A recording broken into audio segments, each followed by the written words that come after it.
Primero y tenemos que hablar de salud. Existen cifras preocupantes para la población cochabambina. En lo que va del año, en esta gestión, se han registrado 7 muertes por neumonía en niños y actualmente en el pediátrico también están internados 7 niños, 4 de ellos con un cuadro bastante grave. Hoy tengo una invitada, me acompaña la doctora Consuelo Durán, neumóloga del Hospital Viedma, que nos va a dar mayores detalles sobre estos casos, pero principalmente nos va a enseñar cómo prevenir este tipo de afecciones para que una ira no se convierta en una neumonía. Doctora, ¿cómo está? Buenos días.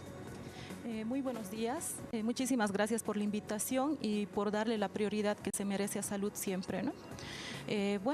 Comentarles de que las infecciones respiratorias agudas pueden ser tanto en vías aéreas superiores como en vías aéreas inferiores. Las infecciones que comprometen a las vías aéreas superiores son las que van a comprometer a la nariz, a la garganta y a los oídos. Estas generalmente tienen un tratamiento, muchas veces sintomático, no requieren hospitalización. Sin embargo, cuando esta infección se complica y pasa a vías aéreas inferiores, compromete ya a los bronquios y a los pulmones. Cuando una infección ya compromete a los pulmones, va a dar lugar a lo que se llama una neumonía. Las neumonías van a ser una infección en el parénquima pulmonar que muchas veces puede ser de características leves o graves. Generalmente las neumonías leves van a tener sintomatología de fiebre, tos, muchas veces falta de aire, pero leve, ¿no? Pero las neumonías graves, que son las que nos preocupan y llevan generalmente a la internación, ya sea en pacientes menores o pacientes adultos mayores o con factores de riesgo, que son los más propensos, pues pueden llegar incluso a tener muerte, ¿no? Al final, debido a la gravedad. Y aparte de eso, este tipo de cuadros generalmente requieren la internación en hospital, salas de internación y, según la gravedad, en unidad de terapia intensiva. Como usted mencionó, es alarmante de que existan casos de neumonías graves internados. Los principales grupos poblacionales que tienen riesgo de poder padecer enfermedades graves o neumonías graves son los niños, ¿no? Menores de 5 años y sobre todo los menores de 2 años. Y también tenemos a los pacientes adultos mayores de 60, 65 años y pacientes que tengan comorbilidades, como por ejemplo enfermedades crónicas como la diabetes, enfermedades pulmonares obstructivas crónicas, asma bronquial, cáncer, pacientes que tengan algún tipo de enfermedad que les cause inmunocompromiso, por ejemplo el VIH, pacientes con enfermedades reumatológicas. Entonces es muy importante de que estos grupos poblacionales, sobre todo, y toda la población en general, adopten medidas preventivas. ¿Para qué? Para poder evitar de que estas infecciones respiratorias pues pasen a ser neumonías graves que requieren hospitalización y muchas veces llegan a la muerte, bueno, por las características. Época, doctora, disculpe, justamente en esta época de invierno las infecciones respiratorias han incrementado en todos estos tipos de pacientes que usted me mencionaba. Sí, realmente han ido aumentando y muchas veces, pese a que hemos pasado ya una pandemia grande, ¿no? Donde se ha promocionado bastante este tema de las medidas preventivas, vemos todavía que en la población no se han adoptado en la totalidad, ¿no? Este tema del uso del barbijo, si se tiene infecciones respiratorias, el tema del lavado de manos, que es tan importante, y sobre todo la vacunación. El otro día estaba viendo las noticias y pues manifiestan, ¿no?, de que no se ha llegado a las cifras de vacunación que se esperaban en las personas, sobre todo con este tema de la vacunación de la influenza, teniendo a disposición de la vacuna. Entonces instamos a los grupos poblacionales de riesgo que hemos mencionado con enfermedades crónicas a que mantengan controladas sus enfermedades crónicas, no abandonen su tratamiento, pero que puedan adoptar todas estas medidas preventivas y sobre todo puedan optar a la vacunación, ¿no?, que disminuye de forma importante el riesgo de sufrir neumonías graves o cualquier tipo de cuadro grave, ¿no? Bien, a propósito de lo que menciona, ¿cómo se tendría que realizar el esquema de vacunación? Por un lado está la vacuna que usted mencionaba de la influenza, pero también yo creo que es importante la vacuna de la COVID.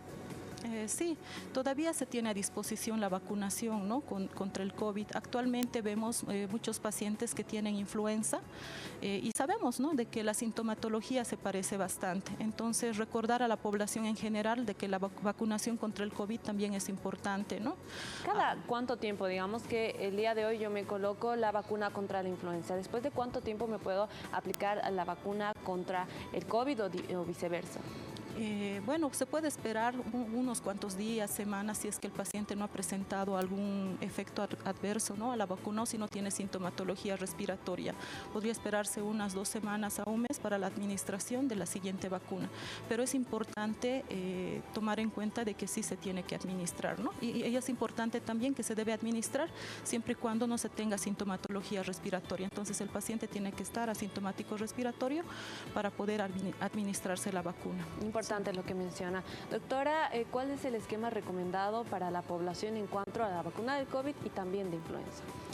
Bueno, tenemos a disposición la vacuna de la influenza, la que actualmente está brindando, ¿no?, el Ministerio de Salud. La vacunación para la influenza es anual, ¿ya? Una vez al año, sí. Para toda la población. ¿Niños también? Sí, para los mayores de 6 meses está recomendada la vacuna de la influenza, ¿no? Pero bueno, según los esquemas que se manejan en Bolivia, se da prioridad a las poblaciones que tienen mayor factor de riesgo o mayor riesgo de complicaciones, que son los adultos mayores de 65 años, las personas embarazadas, los pacientes con enfermedades crónicas, ¿no? Y bueno, con relación a la vacuna de COVID, pues también se tiene a disposición. Existen muchos pacientes que se han vacunado la primera, la segunda dosis durante la pandemia, y pues actualmente tienen sus esquemas igual, que no están actualizados. Entonces se insta en que puedan nuevamente administrarse la vacuna, ¿no? Bien, lo ideal sería completar todas las dosis de vacunación. Sí. Bien, perfecto. Por un lado es importante esta situación de la administración de las vacunas, pero ¿qué otros cuidados también tenemos que tomar en cuenta? Sí, es muy importante, como les decía, el uso del barbijo, sobre todo si es que tenemos sintomatología respiratoria o si tenemos factores de riesgo para poder adquirir alguna enfermedad respiratoria. Segundo, el lavado de manos, que es muy importante tanto para poder evitar este tipo de infecciones que generalmente igual se pueden transmitir, ¿no?, por contacto, y otro tipo de infecciones también. También es importante una buena alimentación, una buena hidratación, y en los pacientes con enfermedades crónicas de base como asmáticos, pues mantener su tratamiento del asma, ir a sus controles periódicos. Lo mismo para los pacientes diabéticos, cardiópatas, pacientes que tienen enfermedades renales crónicas, etcétera. Entonces, muy importante controlar la enfermedad de base también. Y lo otro, evitar las multitudes. En esta época no sabemos quién está resfriado y muchas veces no utilizan barbijo, ¿no? Entonces es importante evitar estar en lugares cerrados y evitar las aglomeraciones también. Bien, en el caso de los niños, ¿las recomendaciones serían las mismas? ¿Se tendría que agregar algo más? Sí, tal vez para las mamás estar alertas, ¿no?, a la sintomatología que presenta el paciente.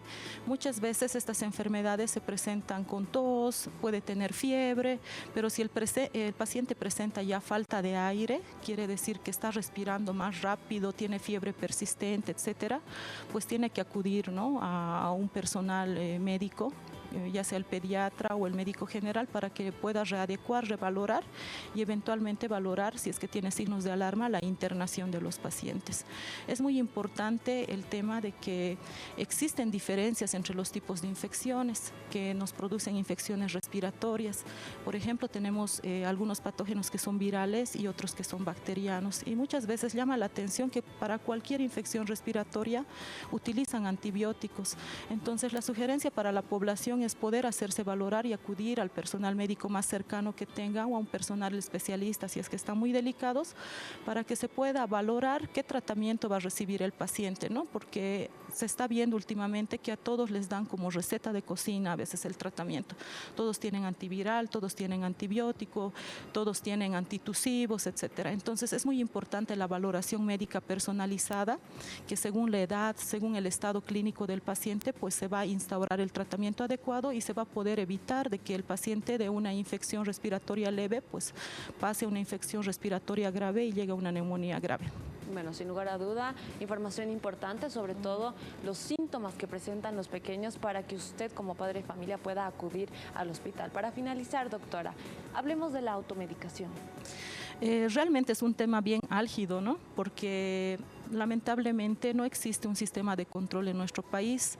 Recalcar a la población de que el personal farmacéutico no tiene la capacidad de poder diagnosticar y establecer un tratamiento adecuado. muchas veces venden los medicamentos sin una receta adecuada, ¿no? Entonces es muy importante la valoración médica, no se automediquen. Hay pacientes que reciben medicamentos de más y nos llegan complicados, y cuando ya llegan complicados, pues el tratamiento que se les instaura muchas veces no es el suficiente, o requieren aún mayor medicación y muchas veces incluso llegar a terapia intensiva, etcétera. Entonces la polimedicación o la medicación, la automedicación, por favor, hay que evitarla. Si es que presentan síntomas respiratorios, y bueno, lo recomendable es la valoración médica para que un médico, que es el que está capacitado para poder valorar, diagnosticar e instaurar un tratamiento, sea el que dé el tratamiento al paciente, y así se eviten complicaciones, ¿no? Así que no se automediquen. Entonces, la automedicación también puede ser contraproducente y en realidad agravar el cuadro del paciente. Es verdad, muchas veces pacientes con infecciones virales reciben tantos antibióticos que cuando realmente necesitan, pues ya son resistentes a estos antibióticos, y cuando requieren para una infección bacteriana, pues los mismos ya no son eficientes, ¿no? Y se requiere incluso internar y otro tipo de antibióticos que ya son de administración endovenosa y que son más costosos. Entonces, hay que utilizar racionalmente los antibióticos, y lo mismo para el personal de salud que ve a los pacientes con infecciones respiratorias agudas. No todos requieren antibióticos, es muy importante la valoración clínica. Bien, muchísimas gracias. Estas son las recomendaciones más importantes, sobre todo en esta época de invierno, que se están registrando varios casos de infecciones respiratorias y es preocupante sobre todo en los niños. Preste mucha atención también a los síntomas que tienen sus pequeños para acudir directamente hasta el hospital, y por favor también no se automedique. Esas son las palabras de la doctora Consuelo Durán, jefa de servicio de medicina del Hospital Viedma. Muchísimas gracias por acompañarnos. Muchísimas gracias a ustedes por la invitación, y bueno, a recordar todas esas recomendaciones que las ha resumido muy bien. Muchas gracias. Muchísimas gracias. Continuamos con más de La Primera, consejos importantes para su salud.